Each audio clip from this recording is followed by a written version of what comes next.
চলো আজকে দুপুরে কী কী রান্না করেছি তোমাদের সঙ্গে শেয়ার করি।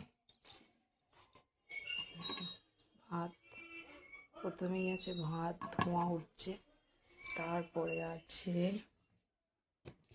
উচ্ছে ভাজা, পুঁটি মাছ ভাজা, এটা বড় ছেলের জন্য চিকেন কালকে রান্না করেছিলাম, এটা মাছের তেল, আলু, বেগুন, পেঁয়াজ দিয়ে ভাজা করেছি, এটা উচ্ছে ভাজা, পুঁটি মাছ ভাজা, এটা মাংস, এটা আলু বেগুন দিয়ে মাছের তেল দিয়ে ভাজা করেছি, এটা হচ্ছে যে পালং শাক দিয়ে পুঁটি মাছের ঝোল করেছি, এটা আর এই যে রুই মাছের ঝোল। আমার রান্নাটা যদি ভালো লাগে ভিডিওটা লাইক করবে, কমেন্ট করবে, চ্যানেলটাকে সাবস্ক্রাইব করে দেবে। এটা হচ্ছে রুই মাছ, এটা পুঁটি মাছ পালং শাক দিয়ে রান্না, এটা মাছের তেল, এটা পুঁটি মাছ ভাজা, এটা চিকেন, এটা উচ্ছে ভাজা। ভিডিওটা ভালো লাগলে লাইক কমেন্ট চ্যানেলটাকে সাবস্ক্রাইব করে দেবে। ঠিক আছে, আমার রান্নাটা যদি ভালো লাগে। টাটা বন্ধুরা, ভালো থেকো।